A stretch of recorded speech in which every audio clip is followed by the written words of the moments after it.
Today at the National Press Club, Director of the Cape York Institute, Noel Pearson. One of the architects behind the Uluru Statement from the Heart, Noel Pearson is a prominent Yes campaigner for the upcoming referendum on an Indigenous voice. Noel Pearson with today's National Press Club address.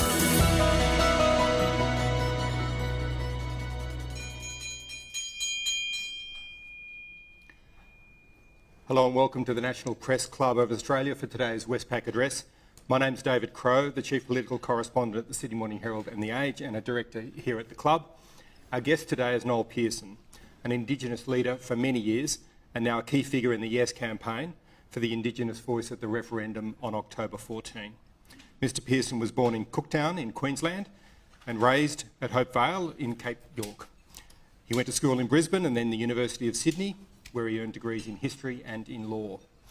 He co-founded the Cape York Land Council in 1990. He was a key negotiator during the drafting of the Native Title Act in the 1990s, and of course was a member of the group that worked on the design of the Indigenous voice. We're fortunate that Mr Pearson is available for this address when the campaigning for the referendum is so hectic at the moment, just as we were fortunate to hear from Warren Mundine yesterday and Jacinta Nampijinpa Price last week. We've also had addresses from Marsha Langton and Indigenous Australians Minister Linda Burney. Because we're only 2.5 weeks away from polling day, we're also hoping to hear from Pat Dodson, the Special Envoy for Reconciliation, but we know this is challenging and we wish him well in dealing with serious illness. We've invited the Prime Minister and the Leader of the Opposition to appear at the National Press Club before referendum day.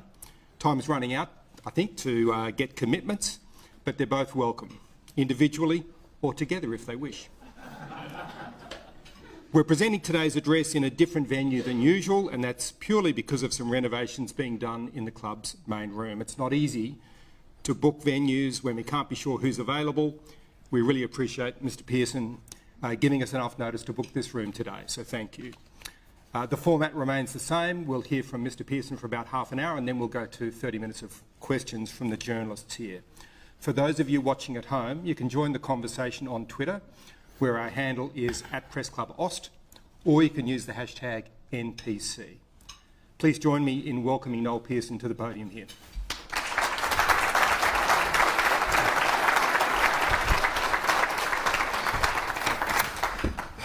Thank you, David. My late friend Bruce Tracker Tillmouth from the Northern Territory said, "We're not here for wood chopping practice. We're in the main game. We've got 2 weeks and a bit to go. It's absolutely vital that we win this referendum." So let me say greetings to the Ngunnawal First Peoples. I pay respect to our Aboriginal and Torres Strait Islander elders and all elders of the Australian people, past and present. I bring this message stick from my Gumatj family in northeast Arnhem Land. With the referendum not long now, I want to talk with you, my fellow Australians, about the largest motive for voting yes and why a voice is so important for Indigenous Australians. My speech is titled, "For the Love of Country."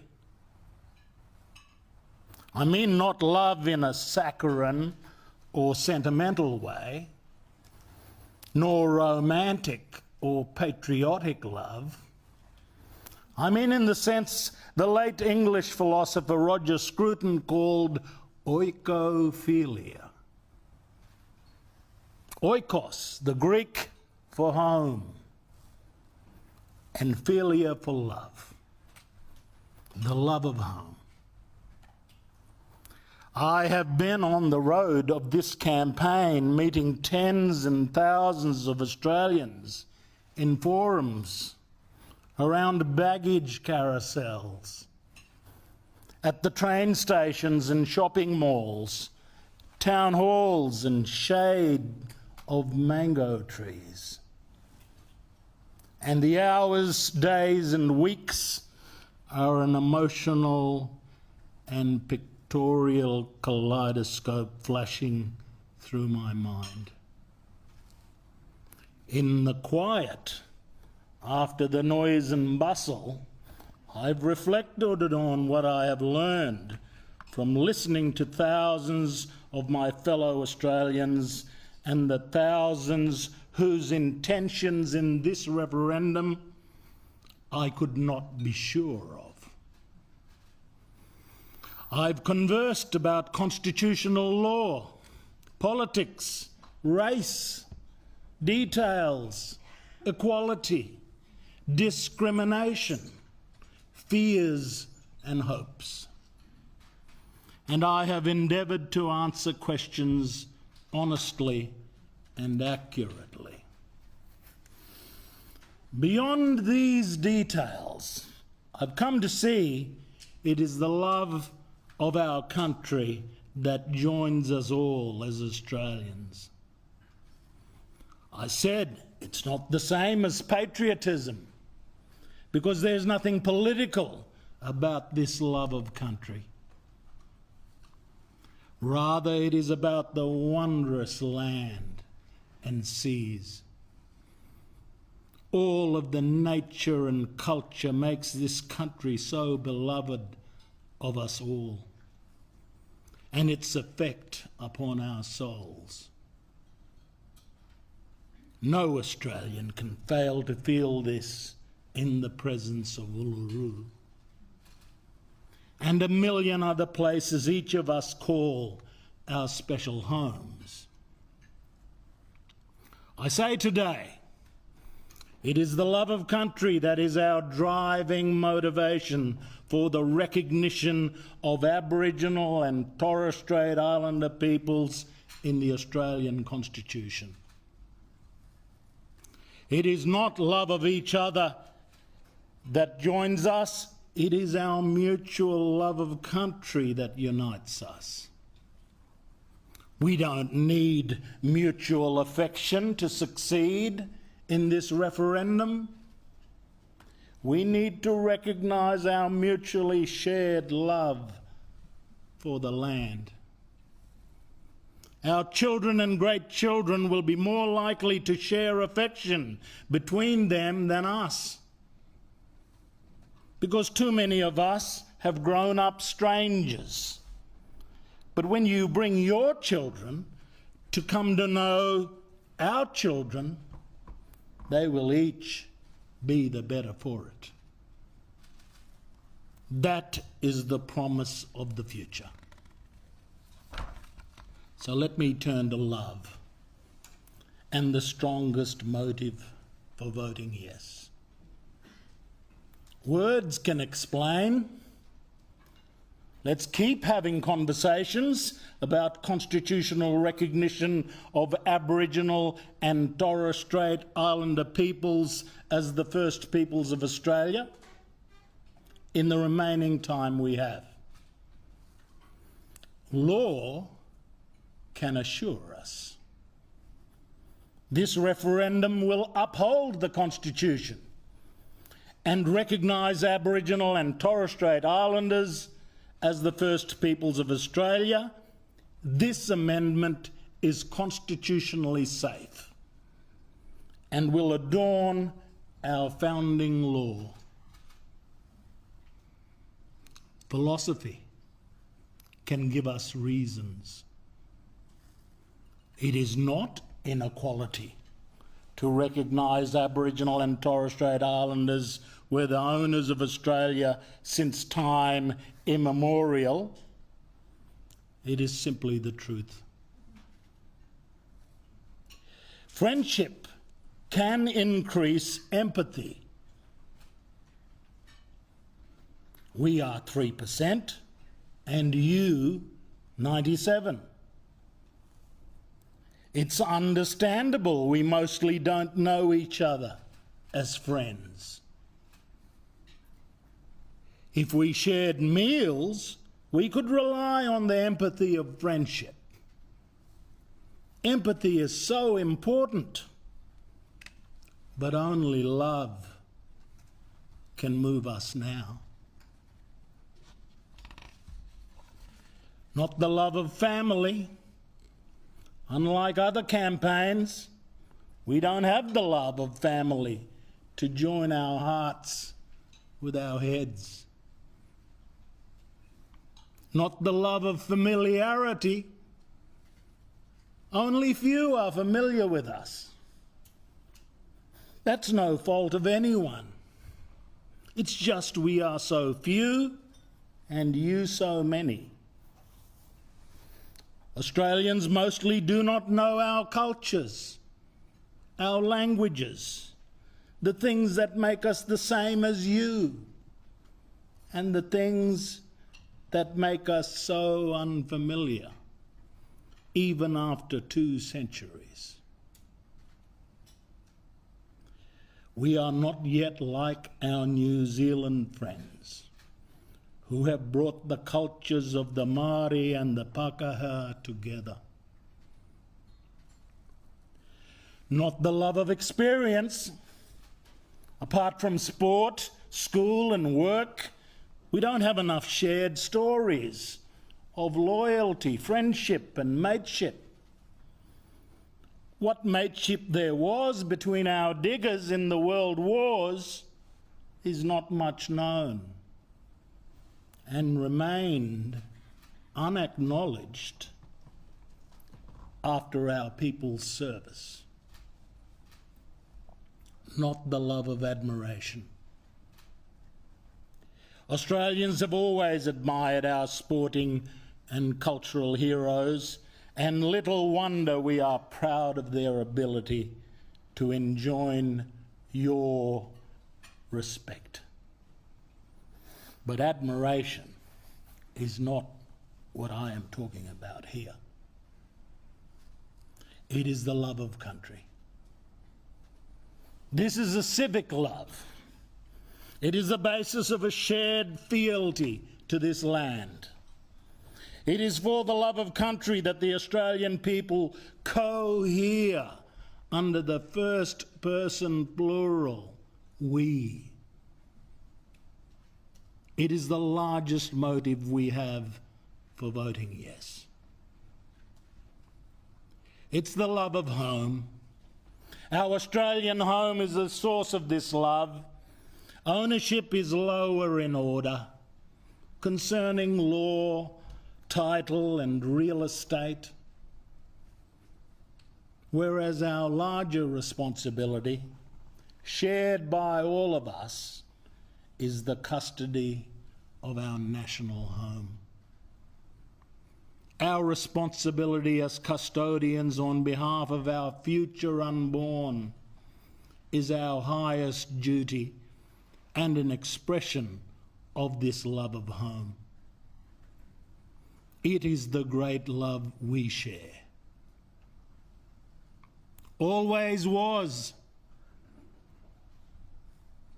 This is the voice of reminder of the ancient origin of this love. Always will be. This is the voice of moral protest and insistence that this is still a home of ancient origin and continuing truth. Mine, yours, ours. This is the North Shore to which we are building a bridge of unity and mutual recognition. We can move forward from protest and reminder to mutual recognition. I want for our national prayer to be, this land is my land. This land is your land. This land is our land. My people are a good people.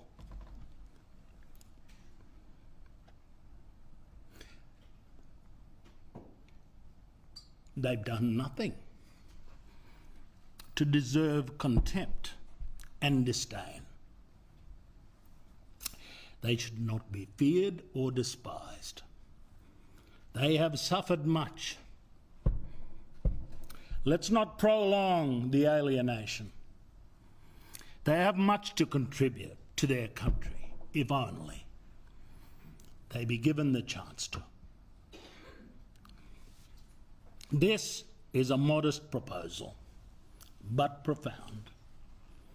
An advisory body in the Constitution to which the Parliament and Government will listen to Aboriginal and Torres Strait Islander peoples so we get better results for Indigenous people and for the country. Its profundity is based on a simple truth. When we listen to each other, outcomes improve. I've learned the hard way over a lifetime of community work, day after day, year after year, decade after decade, that listening makes it possible. Listening isn't all, but it is a precondition for success. My work has taught me the power of listening. Over decades of community work in law and order, welfare reform, land rights, school education, employment, economic development, and cultural and environmental protection, I have observed both the fundamental power of listening and the devastating consequences of willful deafness. I've learned that listening makes it possible. Rheumatic heart disease is a scourge, a disease largely eradicated in the rest of the world, but allowed to fester in the paradise of Cape York and the remote communities of Australia. At an event yesterday in Brisbane, doctors confirmed this terrible disease kills 2 Aboriginal and Torres Strait Islander people per week. Young children, teenagers, and young adults in their 20s and 30s, they drop dead swimming down the creek, on the football field, sleeping in their beds at night. Yet when I searched Hansard, I found the local federal member of Parliament for Cape York and the Torres Strait, ensconced in his seat for 26 years, never found time to mention rheumatic heart disease in our nation's chamber of democracy even once. He did for the first time when I mentioned this in this campaign. This is a problem only a voice can overcome. To ensure people who represent us, who make laws about us, who determine so much of the reality of our lives, listen to our advice and have the opportunity to benefit from the power of our ideas.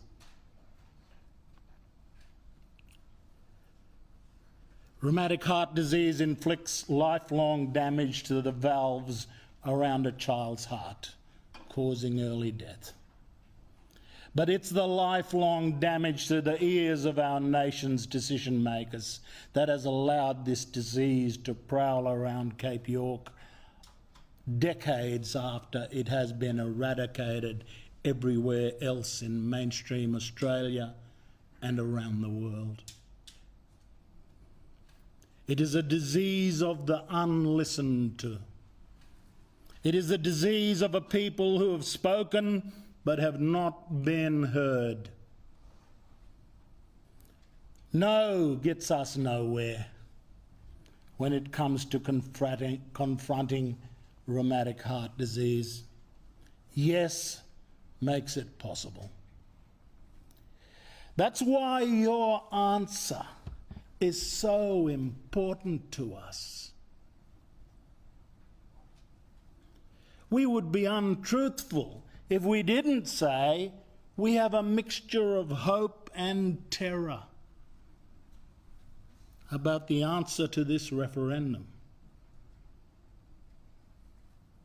No one wants their invitation of friendship and love to be unrequited. One may sometimes feel it would have been easier to have never extended the hand of invitation from the heart. But whether out of naivety or faith, we had to ask Ulleru's question: will you walk with us on this journey to a better future? It is time to take our rightful place in our own land. Our 21st Prime Minister, Mr. Whitlam, said that as a nation we remain diminished as long as we fail to recognise the rightful place of Aboriginal and Torres Strait Islanders in our own country. Let's do this now. The opportunity to get this right is now at hand, right in front of us. We have many problems, but we Australians have the gumption, and we can summon the national resolve to get on top of them. We can close the gap when we are empowered to take responsibility for our destiny. Blame us when you give us a voice. Hold us accountable too when we do this. We want our right to take responsibility. Allow us to empower our people to take charge of our children, our families, and our people's destiny. We have many talents and gifts to contribute. More than half of the solution to solving problems is to unleash the talents and gifts of our people. Our task is for the potential, especially of our youth, to be realised in their fullest measure. We would like Australia to be kinder and friendlier to our children. Let's follow Dr. King's dream that our children will embrace each other as brothers and sisters in a way that too much eluded us in our time. Our children will walk in two worlds and enjoy the best of both. Their culture will be a gift to their country, and they will join the mainframe of Australia, free to be modern versions of themselves. This gift of Indigenous culture, from old Australia to new, is the peace dividend of the middle way. Because if we vote yes, we're voting yes to orientate the relationship between Indigenous and non-Indigenous Australians down a safe and responsible middle path. Voting yes is a rejection of confected war. Voting yes crosses the bridge on the pathway to peace. Voting no is not a neutral choice. Voting no is an active choice to take us nowhere. Voting no leaves us suspended in the neverland that exists when two peoples love the same homeland but have not yet learned to love each other. There is no peace dividend if we vote no. There is only the continued acrimony of endless debate, the harsh penalty of division, which will be paid in shame and mutual suspicion. It is only by voting yes that we choose a responsible middle path for our national story, a story that accords Indigenous Australians a rightful place in our own country. If we choose this middle path and complete the journey to a new settlement, the peace dividend of cultural exchange will be paid in full. We, the Australian people, are a good people. At our best, we can be a beacon of light to the world. It is this humble temperament and quiet capacity for greatness that gives me faith we will vote yes. Recognition runs two ways. Think about it as a mirror into which we see our own reflection in each other. This referendum is the largest mirror we will ever look into as a nation. 27 million people will look into this mirror on 14 October and see ourselves like we never have before. Recognition is about the 97% recognising the 3% and offering the gift of Australia's 122-year-old constitutional democracy. Recognition is about the 3%, recognising the 97% and offering the gift of Australia's millennia-old heritage.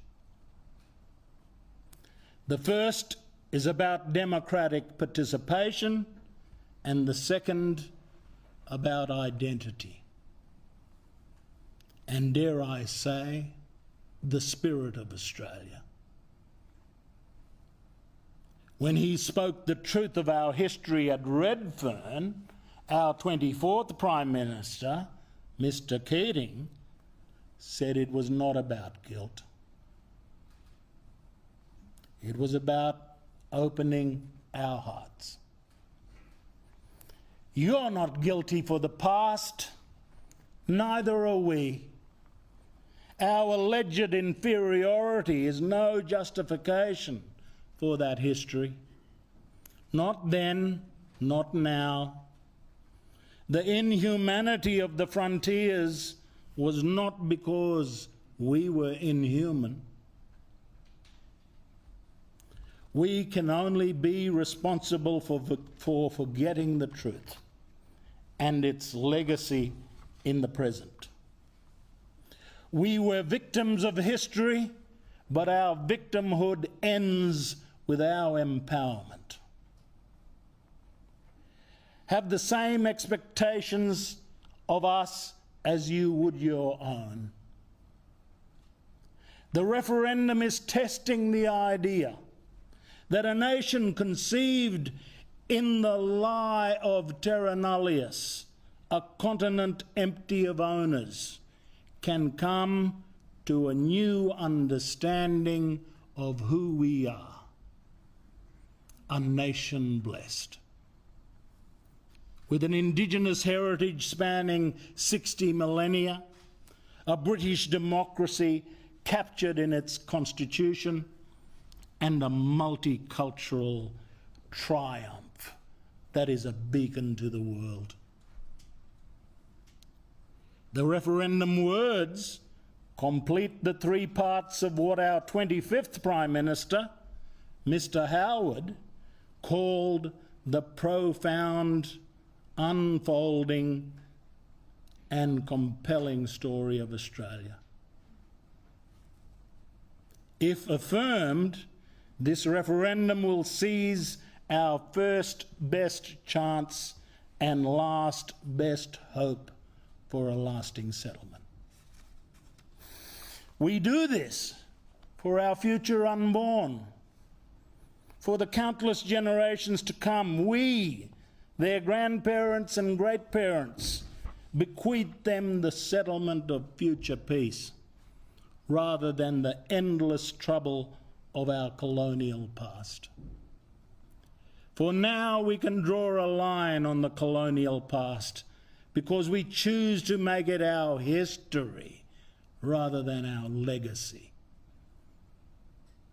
Why would we, the Australian people, bequeath to our great children the irresponsible rhetoric of war and disunity, when we could give them reconciliation and justice instead? On October the 14th, we, the Australian people, face a choice between crossing the bridge to our future or floundering in the past.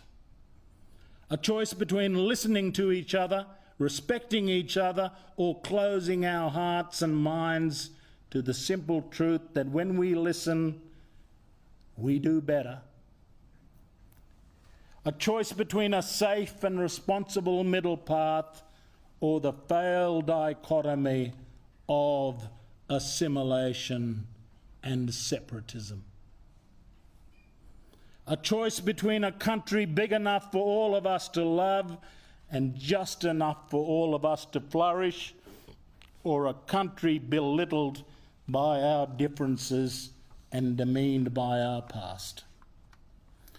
On October the 14th, we get a chance to begin a new chapter of Australian history, to bequeath our children the future they want, not the past that burdens us. On October the 14th, we whisper into the wind of time that no gets us nowhere, and yes makes it possible. On 14 October, we can carve our generation's name into the bedrock of history. And for as long as there is history in this land, it will be recorded. We were asked, and we proudly voted yes. We can do this for the love of our country, the love of Australia, my land, your land, our land. Thank you.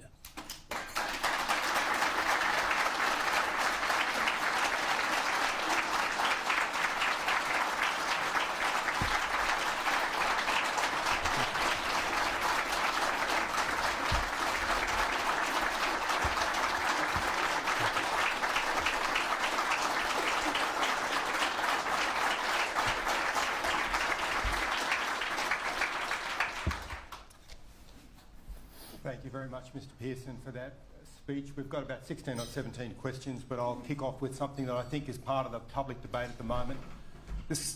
You've made a very strong case for the voice there for helping on Indigenous disadvantage. One of the questions we get, one of the things that we hear is, well, why does it need to be permanent? If Indigenous disadvantage can be addressed, if this is a way to fix that problem, one day it will be fixed and a voice won't be needed. Why do you think the voice should be permanent? The voice represents the official recognition by Australians that this country was the home of Aboriginal and Torres Strait Islander people before the coming of Europeans. So there were people here before 1788, and that constitutional recognition is of itself important and should remain forever. It's an acknowledgement of the long history of Australia. The words of the amendment actually say, in recognition of Aboriginal and Torres Strait Islander peoples as the first peoples of Australia. It's an acknowledgement of the history of the country and the pre-existence of our peoples. In relation to the voice won't just talk about problems, they will talk about opportunities and positive things and the gifts that the Indigenous peoples can give to their country. This is a lifelong As long as our nation exists, our people will be contributing to this nation. The permanence, the rest of the Constitution is permanent. Why can't the acknowledgement of Indigenous people in this nation be permanent? Our next question is from Tom McElroy. Thank you for your speech, Mr Pearson, and for taking our questions. You said that you're not interested in wood chopping practice, and you acknowledge that we're coming down to it. The Yes campaign strategy has been centred on these final weeks. Can I ask you to reflect on the people that you've spoken to, people who were perhaps undecided or voting no, and whether your message about love of country and civic love has resonated with them, and who else you need to bring over for what might be a narrow path to victory at this point? I mean, I think I've had the most resonance when Australians have understood what the dividend is for all of us. What is in this for all Australians? And it's very clear what we're doing with this referendum is we're completing Australia. We're fixing the missing piece.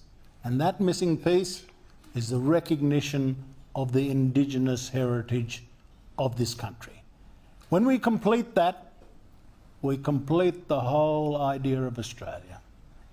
We bring together Indigenous peoples and their heritage with the British heritage of this country and with this marvellous multicultural heritage that we have developed here in Australia. That is the dividend for all Australians. We come to recognise all three stories of Australia. Of course, there's a practical benefit for Indigenous people in having the Parliament and the government listen to us and create better policies and laws to enable us to close the gap on disadvantage. But the larger question I've heard, the larger point about this, the meaning of this referendum, is about how all of us as Australians will come to see each other and our stories being connected. Our next question is from Katina Curtis.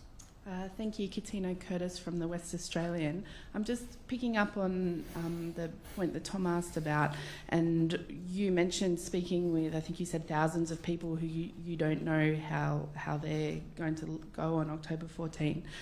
How confident are you that that the Yes campaign is speaking to the people who most need to hear its message, speaking to the perhaps disengaged people in the outer suburbs and not just people who are already supportive? Yeah, we've been all over the countryside, and our campaigners are talking to the very people that you're talking about. The coverage is specifically aimed at people who are soft yeses. We want to conclude the deal with them, but also soft no's, people who are inclined at the moment, without having their issues answered, to vote no. And I'm finding that when proper answers, clear answers are provided in respect of the actual alteration, when we zoom in on the words that we're voting for on October the 14th, I find the understanding factor, lights are switching on, and people are saying, well, oh, okay, these words actually explain what we're doing on 14 October. It's not the debates out here, it's not the debates out there. Let's look at the actual words. It's very clear. This is about as clear as the Constitution will get, these words. And so I'm finding that many people who are kind of soft-nosed say to me, oh, thank you. My carousel rate is quite good, actually. Waiting for the baggage, and I'm approached by somebody. The conversion rate, I'm up there with, I'm up there with Ricky Ponting sometimes. Next question is from Eliza Edwards. Thanks, Noel. If a majority of Australians vote yes, but you can't get a majority of states, say there's a 3-3 split, will the Prime Minister have a mandate to legislate a voice, and will you be pushing the government to go down that path in the event of a defeat? I'm not speculating about October the 15th. My ability to talk ends on the night of October 14, and I'm of the belief that we've got a pathway to yes. But the Australian people have got to understand now, we're at the pointy end of this thing. They've got to understand the choice between yes and the future that is in prospect, and the no campaign, which is saying we should wallow in this debate and division maybe for another 122 years. Because I cannot see a scenario where the question is ever going to arise again. I mean, the Conservatives have already said there will not be another referendum on this. Peter Dutton proposed it one Sunday 2 weeks ago. It was dead on the Thursday because his spokesman said no.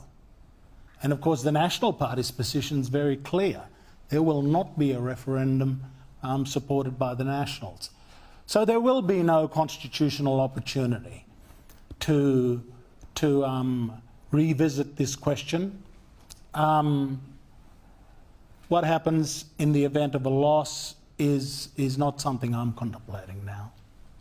Next question is from Pablo Vinales. Thank you, Mr. Pearson. Pablo Vinales from SBS.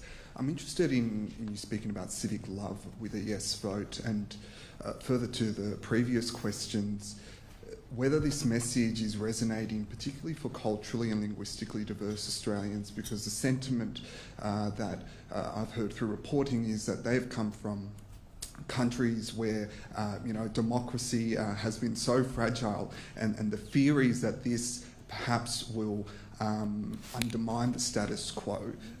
What message specifically are you communicating to that audience? I say to multicultural communities in the campaign that I'm involved in around the country, I say to them, listen, where do you fit into Australia? It's a bit unclear. Are you with the mob from the UK? Are you kind of honorary settlers? Because some of you are the wrong colour. Or you don't come from Northern Europe. You come from Africa, you come from Asia, you come from South America, you come from all over the joint. You come from China. I say to them, where do you fit in Australia? Because we can move to an Australia where the Indigenous, the British descendants, and the multicultural mob become one. And we all know we're Australians. There's no priority among us. We're all equally Australians. And the settler native thing kind of retreats into history. It'll be a great day when we do that. A great day for multicultural communities too, because they'll know unequivocally that they are Australians as much as the rest of us, as much as the white fellas from the United Kingdom, and as much as the black fellas from Australia. The multicultural communities are Australians. Next question is from Rosie Lewis. Rosie Lewis from The Australian. Noel, you once proposed releasing draft voice legislation before a referendum so that all parliamentarians and members of the Australian public can see exactly what the voice entails. Why did you change your mind, and have we ended up with an expedited referendum instead of best practice? My proposal was during the Morrison government, because there'd been a long period of inaction after the Calma-Langton report was delivered to Ken Wyatt. We knew that Ken Wyatt had taken submissions to his cabinet, and it was unclear what had happened to those submissions. But essentially there was about 12 months after Calma-Langton where there was no action. My speech to the National Museum was about trying to buck up the process, and for people to work, to start turning the ideas into a draft bill as a way of trying to stimulate action on constitutional recognition. That didn't happen. No more work was done in that last year of the Morrison government. The end result of any work on a draft bill would not have been the detail as contemplated under the provision. It would be a proposal. The actual detail is what Parliament legislates under the last paragraph of the proposed provision. And the provision reads, "The Parliament shall have the power to make laws." That's where the detail sits. The Parliament shall have the power to make laws. It is only that detail which is the real detail. That's how our system works. Our system sets this clause, 92 words, in the Constitution, but the detail is a separate thing for Parliament. And note that it's not the government's function. The government may introduce a bill, but it can't pass the necessary detail. It's got to get past Senator Hanson. It's got to get past Senator Pocock. It's got to get past the Greens. The normal parliamentary process has to be undertaken in order for us to see the details. We've had this false debate about details that has conflated the detail of the constitutional provision versus the detail of subsequent legislation. The ABC was created in 1932 by Prime Minister Joseph Lyon under a power of the Commonwealth Constitution. Parliament legislated the details in 1932, amended it in 1942, and then the Hawke government came along, scrapped it all and replaced it with the Australian Broadcasting Corporation Act in 1983. That's what Parliament does. Parliament's job is to change the details whenever they decide to. What doesn't change is the constitutional provision. So you can anticipate that next year, in the event of a successful referendum, the Parliament will create the first version of the voice, and that might go along for 10 years, and then a government or a Parliament may come along and say, we want to amend that. We want to amend the detail. They've got the full power to do it. So, this attempt to conflate the constitutional provision with the legislative detail is a complete failure to read the words of the provision. The words say, the Parliament shall have power to make laws. That's how our system works. So if there's any parliamentarian demanding detail, I suggest they go to the bathroom and look themselves in the mirror and find out who's responsible. Our next question is from Ellen Ransley. Mr Pearson, Ellen Ransley from NCA Newswire. Thank you for your speech. Some prominent No campaigners have in recent weeks made claims about the legitimacy of the stolen generation and about the impacts of colonisation. There's also been a host of No rallies which have been linked to Nazis. You've spoken a lot about love of country today. What does that kind of rhetoric say about Australia? Well, the No campaign are going to be unrelenting and have been unrelenting about creating controversies beyond the actual thing we're dealing with. They're going to set off bombs over here, they're going to set off another bomb over here, they're going to talk about war over here. Anything to distract from the simple words of the alteration that we're voting on. That's tactical. That is what they've chosen to do. And they want to take our mind off the truth of the words that we're voting on. The crucial thing in these next 19 days is to maintain our focus on the promise and the reform that we're working on. That got to keep our eyes on the prize. And over the next while, these kind of distractions are going to become more and more extreme. We're engaged in a process where the No campaign and don't want the country to move forward. They want the country to stay in the status quo. And the status quo is really one of cultural war.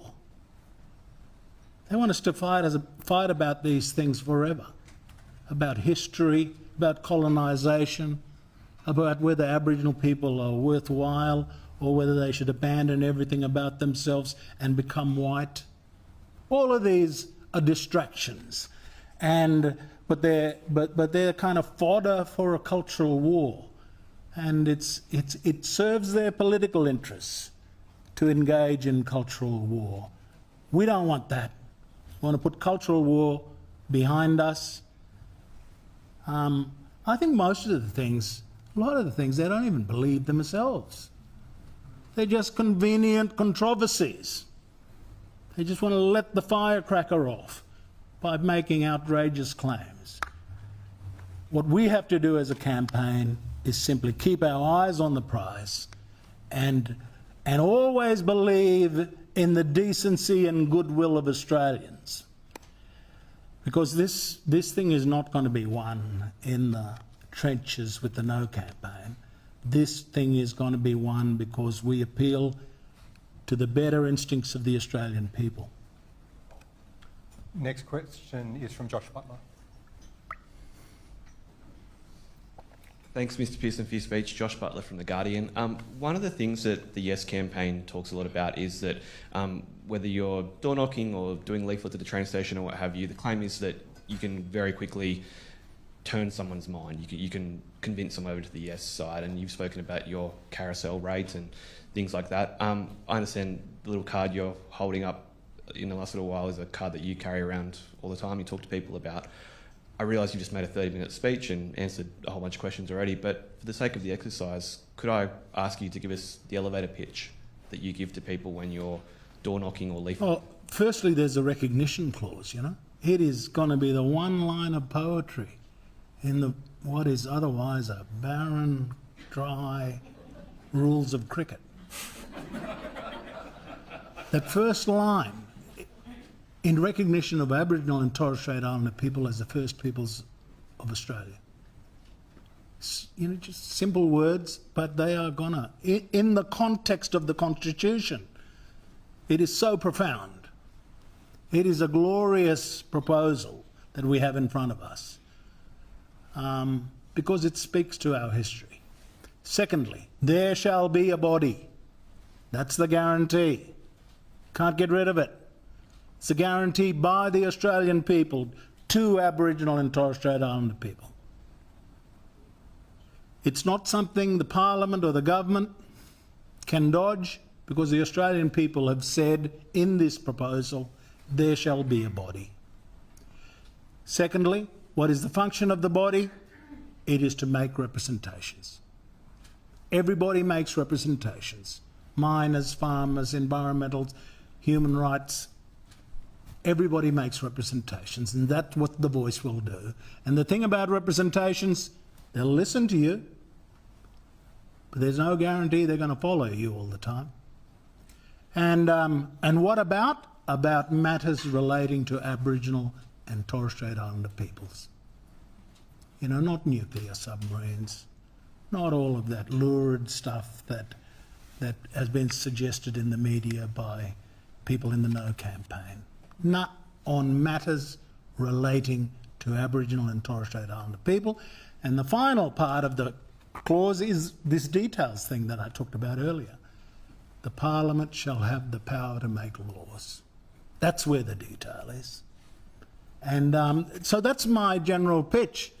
You know, the baggage is falling all over the place, and all of this nevertheless, I'm finding that the conversion rate is better than John the Baptist in Jordan. Thank you. Our next question is from Nicole Hegarty. Thank you for your speech. You mentioned distractions and your anticipation that they're going to become more and more extreme. How will you continue to sell your message and get that effective cut through when those distractions, as you've labelled them, continue to come through and are in themselves cutting through to such a large number of people and communities?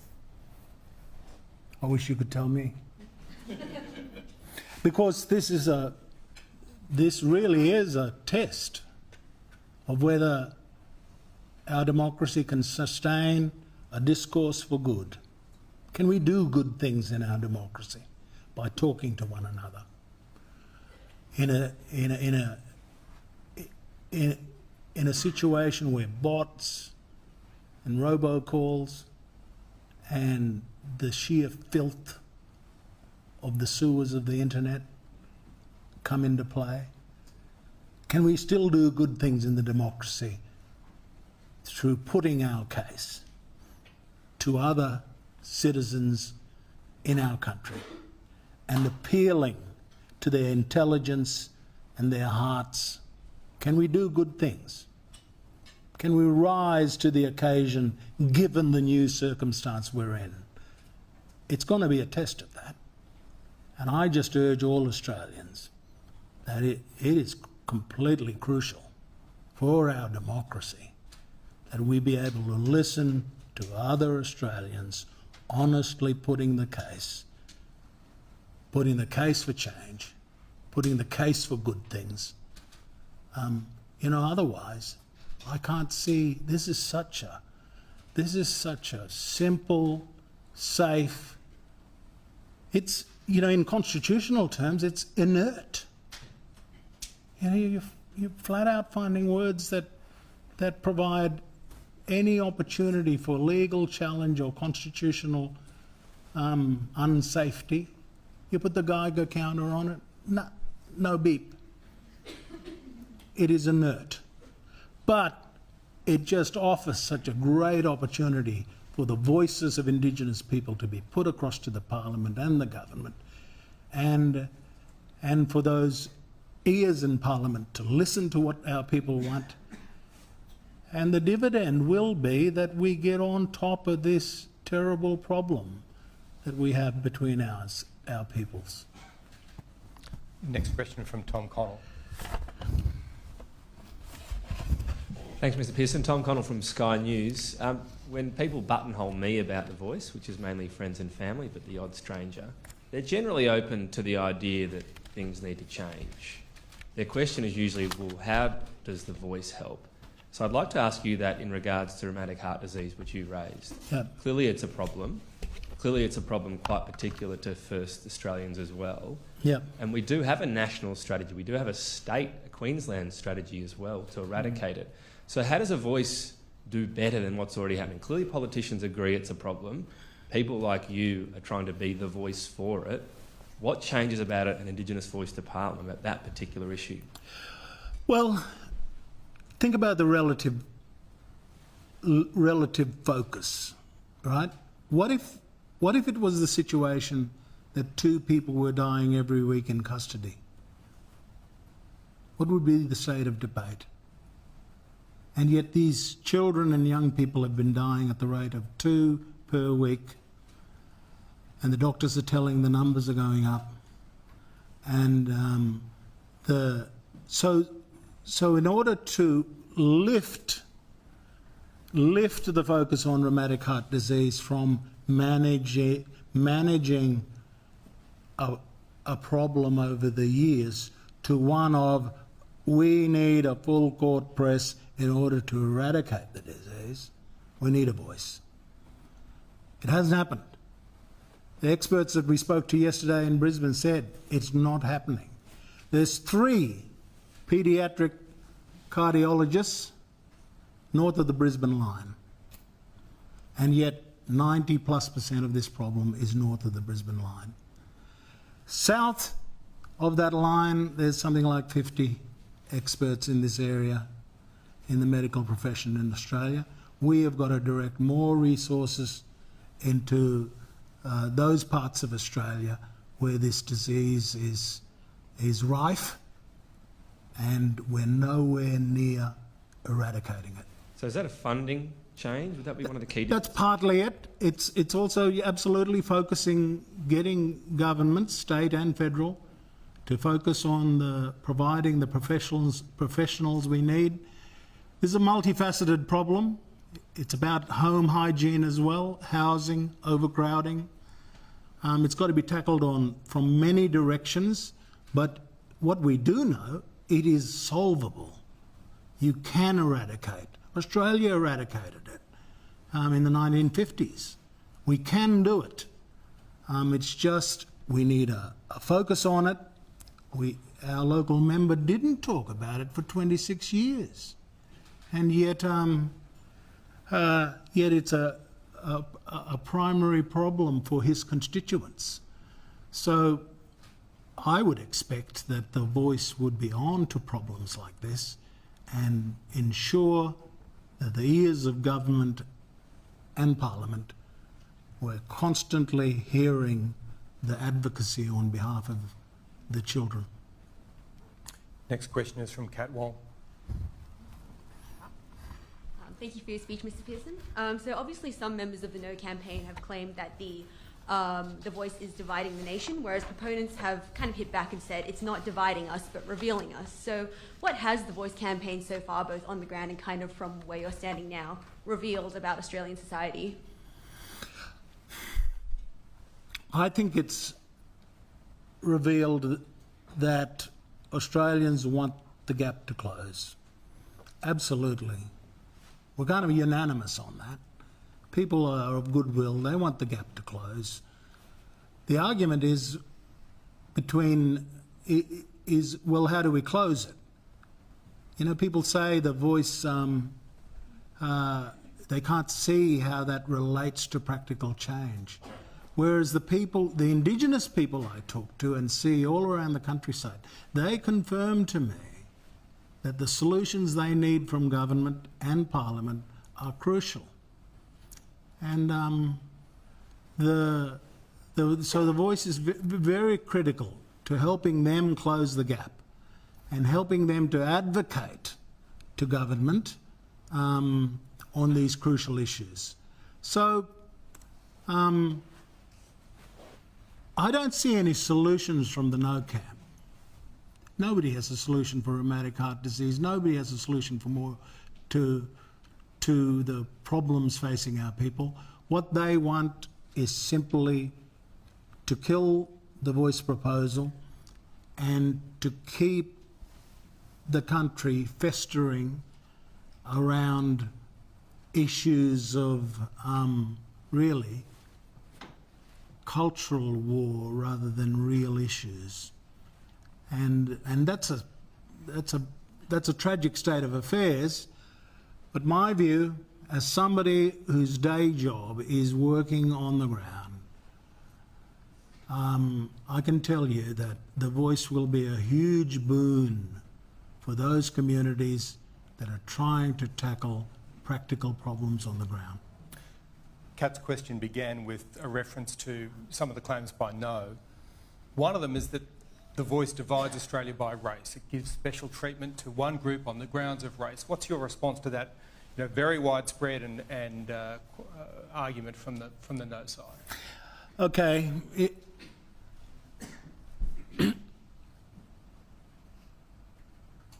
Janet Albrechtsen and Andrew Bolt, about 10 years ago, made that argument. And we responded saying, we're not a separate race, though. We're humans. It's just that we are Indigenous. And you go to some parts of the world and Indigenous people are blonde and blue-eyed. This is not about race.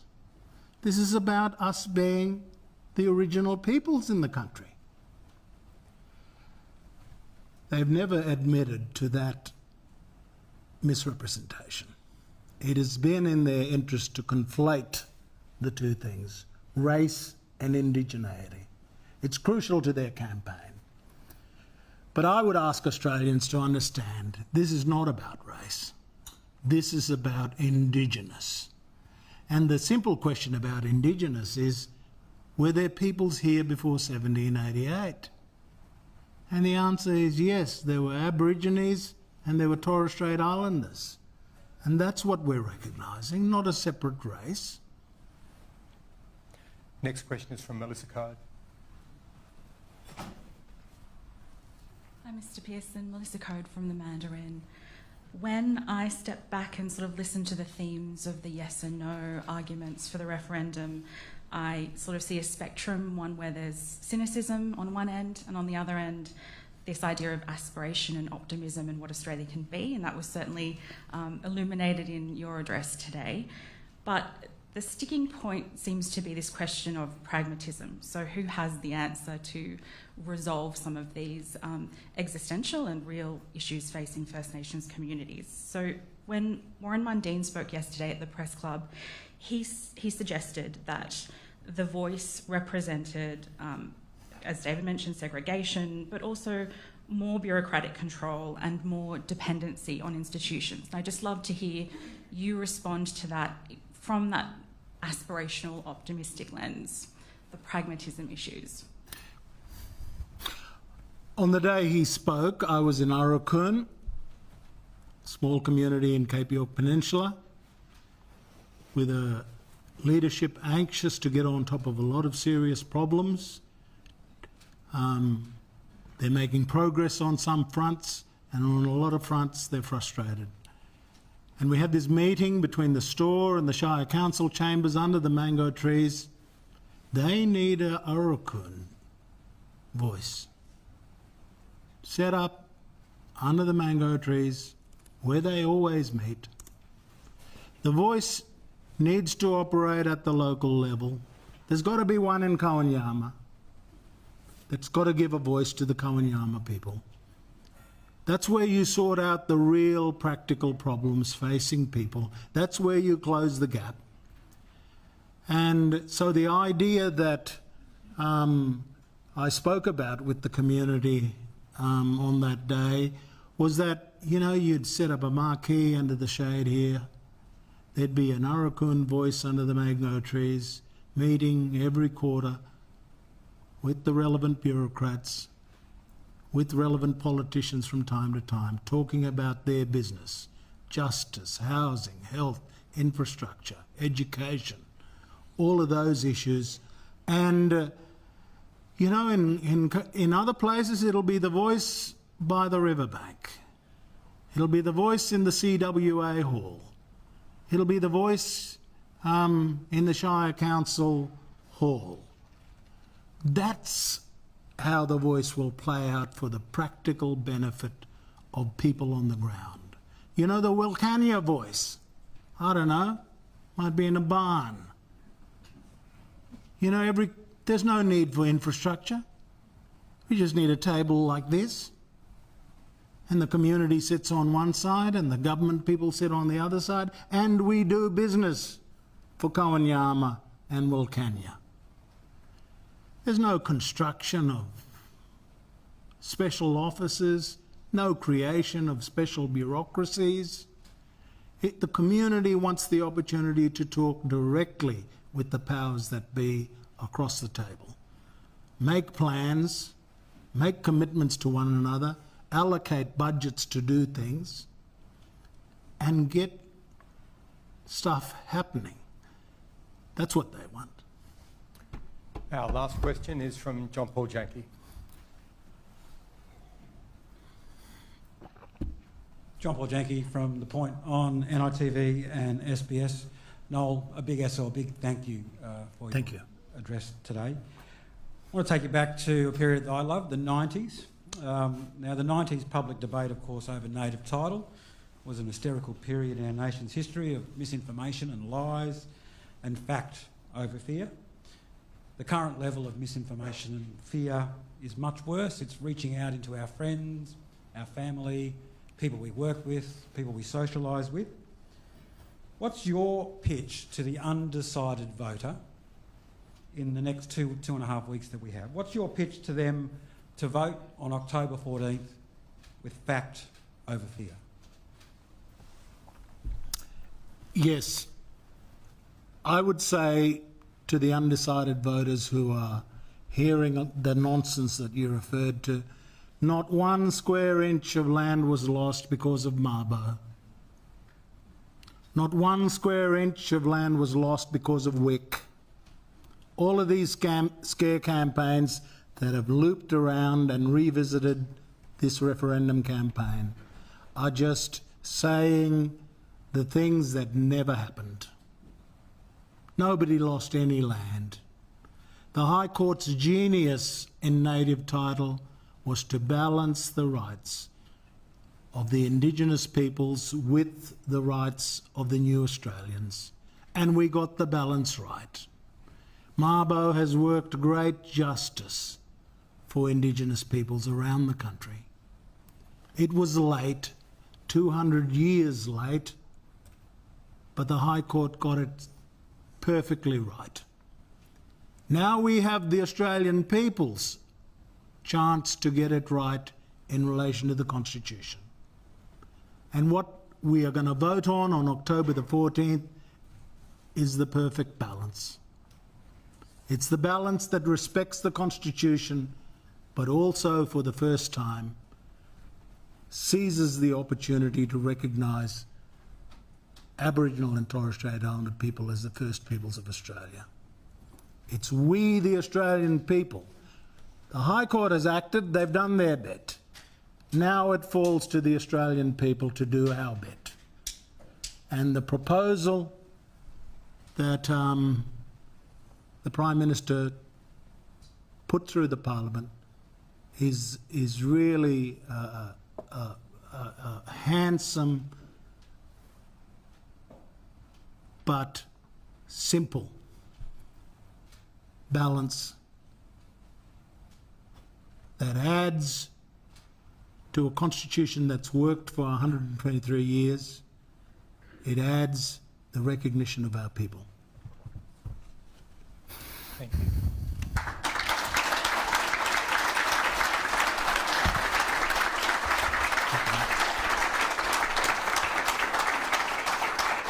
Thank you very much for that address, and thank you for taking